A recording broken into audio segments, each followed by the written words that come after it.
আসসালামু আলাইকুম। আমি পান্না, আমার পেশা শিক্ষকতা। আমি আর বাড়ি মধুপুর গোলাবাড়ি ইউনিয়ন।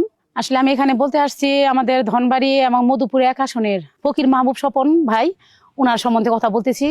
আসলে যে লোকটা আমাদের জন্য 25 বছর যাবৎ এমপি মন্ত্রী না হয়ে অনেক কিছু করছে, স্কুল, রাস্তাঘাট, কলেজ, অনেক স্কুলগুলো এমপি ভুক্ত করে দিয়েছে।